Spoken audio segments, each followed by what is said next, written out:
하나님의 은혜와 사랑이 우리 또 모든 분들에게 충만하시기를 주님의 이름으로 축원합니다. 오늘은 자신의 구원에 대해서 우리가 정말 확신을 할 수 있는가, 그거에 대해서 한번 점검을 해봅니다. 요한일서 5장 13절에 보면 내가 하나님의 아들의 이름을 믿는 너희에게, 이것을 쓰는 것은 너희로 하여금 너희에게 영생이 있음을 알게 하려 함이라 그랬습니다. 대개 보면 많은 사람들이 자기가 구원을 받았을까? 이런 부분에 대해서 궁금해하고 있습니다. 어떤 사람은 받았다. 어떤 사람은 특별한 사람만 받는 것이다. 또 어떤 사람들은 하나님께서 아는 거지 우리는 모르는 거다. 이런 얘기를 많이 하고 있습니다.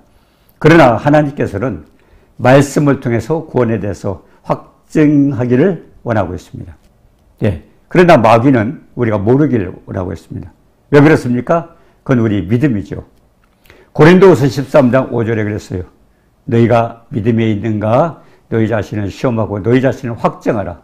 예수 그리스도께서 너희 안에 계신 것을 너희가 스스로 알지 못하면은 너희는 버리운 자니라. 그래서 우리가 확신을 갖고 있습니다. 그리고 우리 믿음이 어떤 믿음을 가지고 있는가를 주님은 알기를 원하고 있습니다. 자, 그래서 히브리서 11장 1절에 그랬죠. 믿음은 바라는 것들의 실상이라.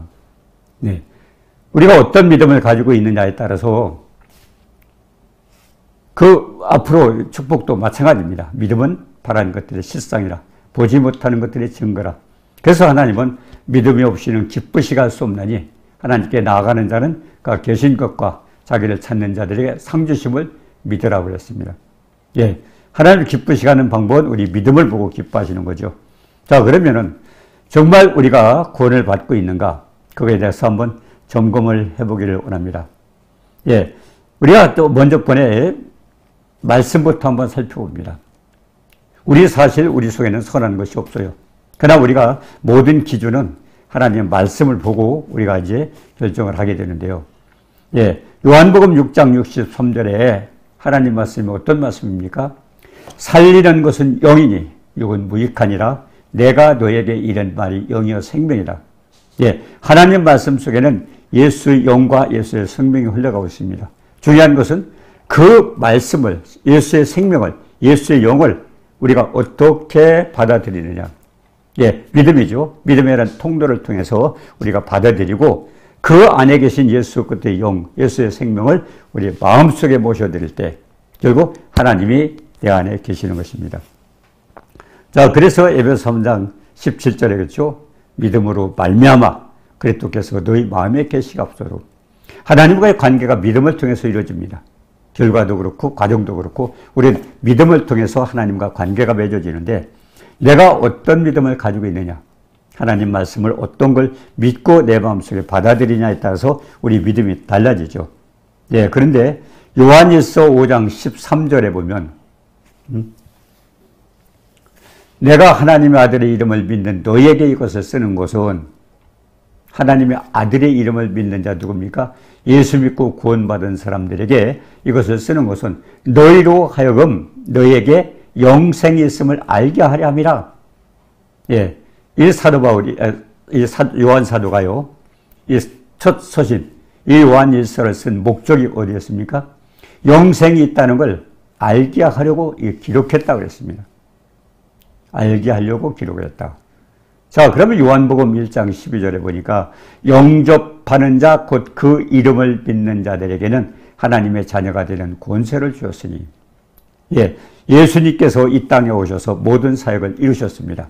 우리가 해결할 수 없었던 죄와 허물과 연약함과 질병 모든 것을 다 해결하셨어요. 그리고 십자가에서 피 흘려 죽으셨습니다. 중요한 것은 이와 같이 하나님의 모든 사역을 하시고 주님은 사망 권세를 깨시고 부활하셔서 승천하셨습니다. 그러면 주님께서 가실 때 뭘 말씀하셨습니까? 너희가 내 이름으로 무엇을 구하든지 내가 시행하리니. 주님은요, 우리에게 이름을 주고 가셨어요.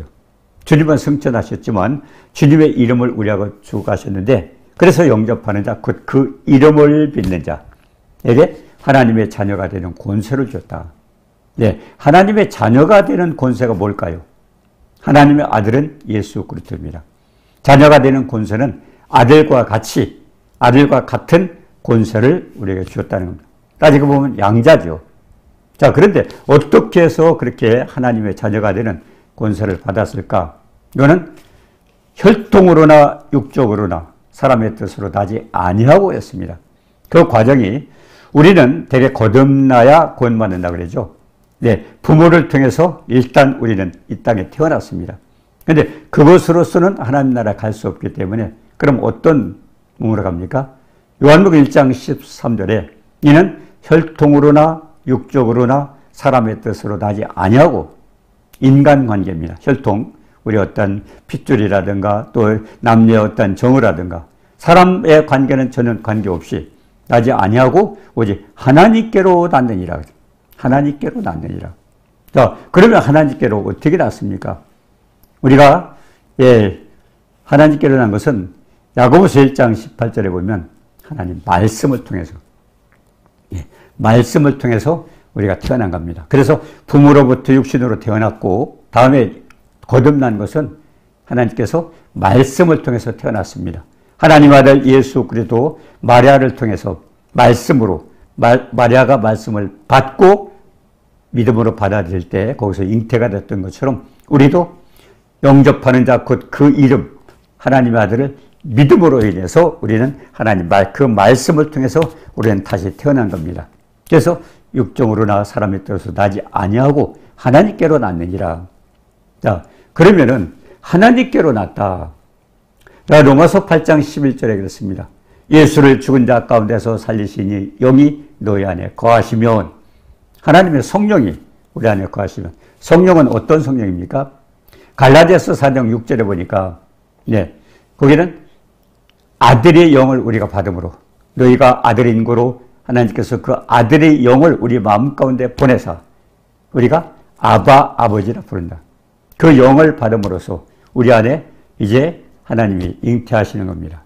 그러고서 우리는 다시 구원받게 되는데 그래서 로마서 8장 11절에도 그랬죠. 그리스도의 영, 죽은 자 가운데서 살리신 이의 영, 하나님의 영이죠. 너희 안에 거하시면 그리스도 예수를 죽은 자 가운데서 살리신 이가 너희 안에 거하시는 그의 영으로 말미암아 너희 죽을 몸에서 우리를 다시 살린다는 겁니다. 네, 하나님께서 아들을 살리셨어요. 아들은 이 땅에 오셔서 아버지 명령에 복종해서 인간이 해결할 수 없던 죄, 허물, 연약, 질병 모든 것을 다 해결했었어요. 다 해결하셔놓고 주님은 죽기까지 복종을 했습니다. 아버지 명령을 따라서 죽기까지 복종한 아들에게 아버지는 그 말씀에 복종했던 아들에게 어떤 대접을 했습니까? 빌립보서죠. 빌립보서 2장 8절 9절에 보니까 지극히 높여 아버지의 명령에 복종했던 그 아들에게 지극히 높여 하늘과 땅과 땅 아래에 든 모든 만물을 예수 이름에 무릎 꿇게 하셨다. 그래서 그 예수 이름은 지극히 높은 이름, 권세 있는 이름, 그리고 하늘과 땅과 땅 아래에 있는 모든 만물을 예수 이름에 다 무릎 꿇게 하신 위대하신 그런 이름으로 만들어졌습니다. 자, 그런데 하나님의 영이 예수를 살리신 그 하나님의 영에 우리가 모셔드리면 우리 안에 와서 성령이 임하시면은 그래서 우리도 그 영으로 말미암아 다시 살아나는 부활을 받게 되는 겁니다. 그래서 로마서 8장 14절에 무릇 하나님의 영으로 인도함을 받는 사람은 곧 하나님의 아들이라. 너희는 무서워하는 종의 영을 받지 아니하고 양자 영을 받았으므로 우리가 아바 아버지라 부르짖느라. 아까 자녀의 권세라고 그랬죠. 양자 영입니다. 그래서 우리는 하나님의 양자, 하나님의 아들은 예수님이요 우리는 똑같은 아들의 권세를 받았기 때문에 양자로서 아버지라고 하나님 앞에 부를 수 있게 되는 겁니다. 자, 그러면 예수님께서 왜 이 땅에 오셨을까요? 히브리서 2장 14절에 보니까 자녀들은 혈과 육에 속하였으며 그도 또한 같은 모양과 혈과 육을 함께 지니심은 죽음을 통하여 죽음의 세력을 잡은 자 곧 마귀를 멸하시러 오셨다. 예수님께서 이 땅에 오신 목적이 뭐예요? 예수님이 우리 인간의 모습과 똑같이 육신을 입고 이 땅에 오셨습니다. 그래서 혈과 육을 함께 지니심은 죽음을 통하여 죽음의 세력을 잡은 자, 마귀 권세, 음부의 권세를 멸하시고 우리를 구원하시기 위해서. 그래서 히브리서 2장 15절에 그랬잖아요. 죽기를 무서워함으로 한평생 매여 종로로 타는 모든 자들을 도와주려 하니라. 예수님께서 이 땅에 오신 목적은 종로로 타는 마귀가 무서워 이 땅에서 모든 사람이 가장 무서워하는 게 마귀입니다. 예. 그래서 죽기가 무서워서 마귀를 두려워하고 마귀의 종로로 타는 모든 자들을 놓아주려고 자유케 하시려고 이 땅에 오셨다고 했습니다. 자, 그러면 하나님께서 그 아들의 영을 우리한테 보내셔서 우리가 이제 하나님의 자녀가 되었는데, 그러면 예, 하나님의 아들이라고 우리가 영생을 얻었다고 확신을 할 수 있을까? 네, 요한 1서 5장 11절에 그랬습니다. 또 증거는 이것이니 하나님이 우리에게 영생을 주신 것과 생명이 그의 아들 안에 있는 것이라. 예, 예수 그리스도 그 예수님 안에 영생을 주신, 그리고 생명이 아들에 있다는 것을 우리에게 보여주는데요. 왜 그렇습니까? 요한복음 1장에 보면 그렇습니다. 태초에 말씀이 계시니라. 이 말씀이 하나님과 함께 계셨으니 이 말씀은 하나님이라. 예, 거기에 생명이 있어서 이 땅에 있는 모든 천지 만물을 다 그가 없이는 된 것이 없다고 그랬습니다. 예수님을 통해서 생성이 되어 있는데 중요한 것은 예수님 안에 생명이 있기 때문에, 살리는 영이 있기 때문에, 그래서 우리는 예, 하나님의 아들을 내 안에 모셨다면은 그래서 우리는 구원받은 하나님의 자녀가 되는 것입니다. 그래서 요한일서 2장 25절에 그랬죠. 그가 우리에게 약속하신 것은 이것이니 곧 영원한 생명이니라. 예. 요한복음 17장 2절에도 아버지께서 아들에게 주신 모든 사람에게 영생을 주게 하시려고 만민을 사시는 권세를 아들에게 주었습니다. 하나님께서 아들을 보내실 때 예, 아들에게도 영생을 주게 하시려고 만민 다스리는 권세를 주셨고, 그 권세를 받았기 때문에 하나님께서도 우리에게 영원한 생명을 줄 수 있다는 겁니다. 주님께서도. 자, 그래서 요한복음 17장 3절에 그랬어요. 영생은 곧 유일하신 참 하나님과 그가 보내신 예수 그리스도를 아는 것이라. 하나님의 소원이 뭡니까? 모든 사람이 구원을 받고 진리를 알기를 원한다고 그랬어요. 왜 그랬을까요? 하나님이 이 세상에 사람을 모두 지어주셨어요. 또 이 땅에 모든 것을 다 만드셨어요. 예, 만드셨는데 중요한 것은 그렇게 만들어 놨지만 하나님께서 그 처음 만든 아담이 하나님 말씀에 불순종함으로 인해요. 그래서 우리는 하나님의 뜻을 거역하고 그 영이 죽었습니다. 우리가 창세기 2장 17절에 그랬죠. 선악을 알게 하는 나무의 열매를 따먹지 말아라. 근데 아담은 따먹었어요. 먹으면 죽으리라 그랬어요. 아담이 죽었을까요? 살았을까요? 만약 살았다면 하나님 말씀이 거짓말입니까? 아닙니다. 하나님 말씀은 진리입니다. 그럼 뭐가 죽었느냐? 영이 죽어서 하나님과 관계가 끊어진 겁니다. 그래서 그때부터 영적 죽음을 말한 거죠. 육체적으로는 살아 있습니다. 그래서 하나님이 그걸 해결하기 위해서 어떤 방법을 사용했습니까? 그걸 살리기 위해서 하나님은 뭔가 해결을 해야 되는데, 우리가 예, 창세기 3장 15절에 그랬습니다. 여자의 후손을 보낼 것이다.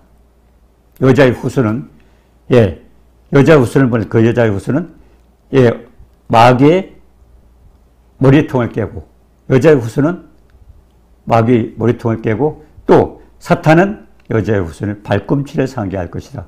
그래서 거기서 예수 그리스도의 십자가를 말씀하셨고, 또 여자의 후손은 예수님이죠. 예수님이 땅에 오셔서 우리에게 예, 우리 인간을 죄짓게 만들었던 그 마귀의 권세를 깨셔서, 그래서 우리는 예수를 믿고 구원받는 것을 말씀을 하셨는데요. 그래서 예수 그리스도를 통해서 우리는 내 안에 주님이 계시다면 우리는 영생을 얻은 것입니다. 자, 그래서 주님을 아는 게 중요하죠. 베드로서 1장 2절에도 그랬어요. 하나님과 우리 주 예수를 알므로 은혜와 평강이 너에게 더욱 많을지어다. 우리가 그럽니다. 평강을 주세요. 은혜를 주세요. 성경은 어떻게 말씀하고 있습니까? 하나님과 우리 주 예수를 알므로 은혜와 평강이 너에게 많을지어다. 말씀 속에 있다는 겁니다. 은혜와 평강도. 예. 자, 그리고 베드로서 1장 3절에 그랬죠. 그의 신기한 능력으로 생명과 경건에 속한 모든 것을 우리에게 주셨으니 이는 자기의 영광과 덕으로서 우리를 부르시지를 알므로 말미암이라. 그래서 우리가 하나님을 알아야 되죠. 모든 축복은 말씀 속에 있기 때문에 영이여 생명이신 그 말씀을 우리가 믿어드릴 때 우리의 거기에 은혜도 있고 평강이 있습니다. 평강도 마찬가지죠. 예수님이 부활하셨어요. 부활하신 예수님이 제자들에게 나타났을 때 문이 잠긴 방에서 나타나셨죠. 문이 잠겼는데 그때 제자들은 예수님이 죽으셨는데 예수님 어떻게 여기 들어오실 수 있을까? 그런데 들어오셨는데 그때 뭐라 그랬습니까? 제자들은 두려웠어요. 아니 문이 잠겼는데 어떻게 들어오셨어요? 근데 그때 예수님은 그들의 모습을 보면서 너에게 평강이 있을지어다. 이미 하나님께서는 부활하신 예수님 우리에게 평강을 주셨어요. 그렇기 때문에 평강은 우리에게 없지만은 부활하신 주님이 사망의 권세를 깨시고 그러고서 사망 권세를 깨신 그 하나님의 권능의 하나님이 우리에게 평강을 주신 겁니다. 뭘로 줬어요? 말씀으로 주신 겁니다. 평강이 있을지어다. 우리가 창세기 1장에도 보면 뭐라 있으라 하면 있었습니다. 우리가 마태복음 4장에도 그랬죠. 예수님께서 40일 동안 굶주리셨을 때 그때 마귀가 어떻게 시험했습니까? 내가 만일 하나님의 아들이거든 이 돌들이 떡덩이가 되게 하라. 하나님이 할 수 있는 걸 마귀도 알았어요.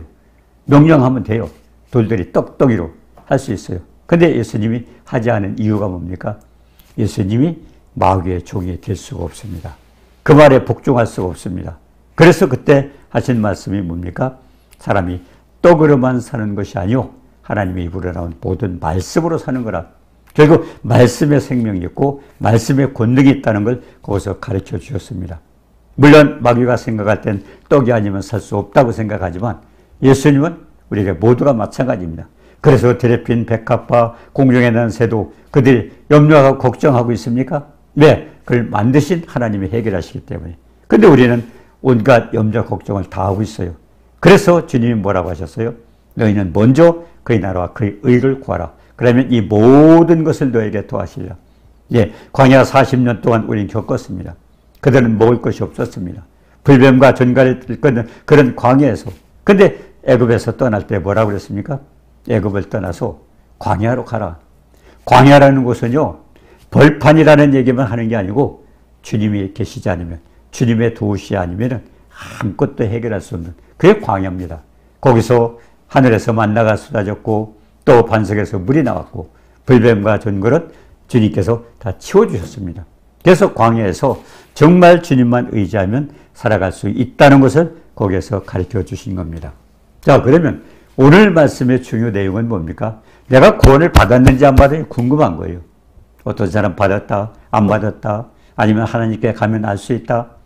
근데 하나님은 알기를 원하십니다. 요한일서 5장 14절에 보니까 그를 향하여 우리의 가진 바 담대한 것은 이것이니 그의 뜻대로 무엇을 구하면 들으심이라. 네, 그래서 하나님의 뜻이 무엇인가를 알고 우리는 기도하라는 겁니다. 하나님의 뜻은 뭡니까? 하나님의 뜻은 이 세상 모든 사람이 구원을 받는 겁니다. 하나님께서 세상 만물을 창조하시고 하나님의 형상대로 하나님의 모양대로 인간을 만드셨는데 그에게 함께 교제하며 영원토록 함께 계시길 원하셨어요. 전도서 3장 11절에 영혼을 사모하는 마음을 주셨고 그렇게 됐지만 인간은 어떻게 됐습니까? 그것을 거역하고 아담의 불순종함으로 인해서 그래서 하나님께서는 우리에게 주신 모든 축복을 하나님의 교제가 끊어지면서 해결하지 못했습니다. 그래서 우리가 시편 107편 20절에도 말씀을 보내사 주를 고치사 유경에서 건져주시다고 했습니다. 자, 그렇다면은 하나님께서 우리에게 하신 말씀이 뭡니까? 요한 1서 5장 13절 말씀입니다. 하나님의 아들의 이름을 믿는 너에게 하나님의 아들의 이름을 믿는 너에게 이것을 쓴 것은 너희로 하여금 영생이 있게 하리라. 그런데 12절에요. 하늘이 아들이 있는 자에게는 생명이 있고 하나님의 아들이 없는 자에게는 생명이 없느니라. 우리가 그거 확인하면 돼요. 내가 구원받았을까 아닐까? 어떻게 되면 돼요? 하나님의 아들이 있으면, 예수 그리스도를 영접하고 우리가 하나님의 아들이 내 안에 계시다면 그분은 어떤 분이에요? 사망 권세를 깨신 분이요, 지극히 높으신 분이요, 천지 만물을 다 예수 그리스도 이름에 무릎 꿇게 하신 그 이름, 그분이 내 안에 계시면, 아들이 있으면 우리는 구원받은 자입니다. 구원받은 거예요. 그래서 네가 믿음에 있는가 너희 자신을 시험하고 너희 자신을 확증하라. 예수 그리스도께서 너희 안에 계신 걸 알지 못하면, 내가 구원받지 못하면, 하나님의 아들이 나에게 오셨다는 걸 믿지 못하면 우리는 버리운 자니라. 그래서 오늘 말씀 속에는 아들이 있는 자에게는 생명이 있고, 우리 다시 한번 더듬어 봅니다. 하나님의 아들, 사망 권세를 깨시고 천지 만물을 주관하신, 그가 없이는 된 것이 없다고 하는 그 위대하신 전능하신 하나님이 내 안에 계시다는 걸 알고 있다면 우리는 확실히 구원받은 것을 믿으라는 겁니다. 근데 중요한 거는요, 그럼 다 됐다는 게 아니에요. 만약 그렇게 했다 그러면 우리 삶이 달라져야 돼요. 왜? 내가 할 수 없고 부족하고 아무것도 할 수 없지만 누가 할 수 있어요? 내 안에 계신 주님은 할 수 있어요. 그래서 예수님도 그랬죠. 아무든지 나를 따라오려거든 자기를 부인하고, 자기 부인이 돼야 돼요. 자기 걸 포기해야 돼요. 우리의 이론과 생각과 지식과 모든 것을 내가 포기해야 돼요. 고린도후서 10장 5절에 그랬어요. 모든 이론을 파하고 하나님 아는 것을 대적하여 높아진 것을 파하고 모든 생각을 사로잡아 그리스도께 복종시키니 내 복종이 온전히 될 때 복종치 않는 것을 바라고 예배는 중했다. 중요한 것은 내 안에 주님이 계신 걸 확신한다면 우리는 모든 염려, 걱정, 불안, 또 무능, 이것 다 우리는 포기해야 됩니다. 그래서 주님이 아무것도 염려하지 말고 오직 모든 일에 기도와 간구로 너희 구할 것을 하나님 앞에 감사함으로 아뢰라고 그랬습니다. 그런데 마지막으로 중요한 것이요. 요한일서 5장 16절에 그랬습니다. 요한일서 5장 16절에 보니까 누구든지 형제가 사망에 이르지 아니하는 죄에 범하는 것을 보거든 구하라. 그리하면 사망에 이르지 아니하는 범죄자들을 위하여 그에게 생명을 주시라. 사망에 이르는 범죄가 있고요, 사망에 이르지 않는 범죄가 있습니다. 뭘까요? 그게 중요한 얘기입니다. 자, 우리 친구가 있어요. 주변에 있는 사람도 있어요. 전도해서 안 되는 사람이 있습니다. 누굴까요? 사망에 이르는 범죄. 뭘까요? 사망에 이르는 범죄는요, 마태복음 12장 31절 32절에 중요한 내용이 있습니다. 내가 너에게 이르노니 사람에 대한 모든 죄와 모든 사하심은 어때? 성령을 모독하는 것은 사하심을 얻지 못하겠고 누구든지 말로 인자를 거역하면 사하심을 얻되 누구든지 말로 성령을 거역하면 이 세상과 오는 세상에서도 사함을 얻지 못하라. 우리 모두에게 중요한 얘기입니다. 우리가 보면 내가 알지 못하는 성령의 사역들이 있습니다. 어떤 분이 성령의 은사를 받고 성령을 받고 그분이 했던 어떤 역사가 내가 볼 때는 상상이 안 돼요. 어떤 일이 있어요. 근데 그걸 가지고 여러분 절대 비판하면 안 됩니다. 성령을 휴방하거나 성령을 거역하는 거 절대, 마지막 처음에 하나님의 계획하셨고요. 주님이 이 땅에서 아버지의 계획대로 모든 것을 우리 죄를 위해서 해결하셨어요. 마지막에 성령을 통해서 아버지께서 이루신 일을 우리에게 적용시키려고 왔어요. 성령을 거역하면 마지막 부분이에요. 하나님이 용서할 수 없는 게요. 저도 그런 걸 많이 겪었어요. 말하기도 부끄러운 일인데요. 저는 하나님께서 어떤 일을 저에게 통해서 하셨어요. 근데 믿지 않는, 상상이 안 되는 사람도 있어요. 저 사람 잘못됐다. 하나님이 하셨어요. 하나님이 도구가 됐을 뿐이에요. 안 됐다. 그 말 한마디밖에 없었어요. 근데 저도 그 당시는 몰랐어요. 한 몇 년 후에 어떤 분을 만났는데 저한테 잘못했다고. 막 빌어요. 잘못했다고. 그게 무슨 일이에요? 그랬더니 몇 년 전에 목사님 그때 그 일을 보고 잘못했다고 했어요. 그 뒤로 자녀가 불구자가 됐어요. 저는 몰랐죠. 그 순간에 됐으니까. 그리고 3년 있을 때요. 하다 견딜 수 없어서 그분이 다른 데 가서 기도를 받는데 어떤 분이 그런 말씀을 하시는 거예요. 당신 몇 년 전에 비방한 일 없습니까? 그때서 깨닫고 왔어요. 3년 만에 저한테 찾아와가지고 했는데요. 결국 3개월 만에 생명을 거둬갔습니다. 그런 것뿐 말로 저는 그런 걸 몇 번 겪었기 때문에 혹시 많은 분들이요, 성령을 통해서 하시는 사역 속에서 우리가 자기가 깨닫지 못하고 자기가 알지 못해서 이거는 잘못됐다고 비판하는 거. 예, 성령 휘방죄. 이거 굉장히 무섭습니다. 저도 그래가지고 목숨을 왜 이런 사람을 제가 체험을 했기 때문에 우리가 특히 주의할 것은요. 내가 알지 못하고 내가 이해하지 못한다고 잘못됐다고 하는 비판 절대 하지 마시길 바랍니다. 오늘 굉장히 중요한 내용입니다.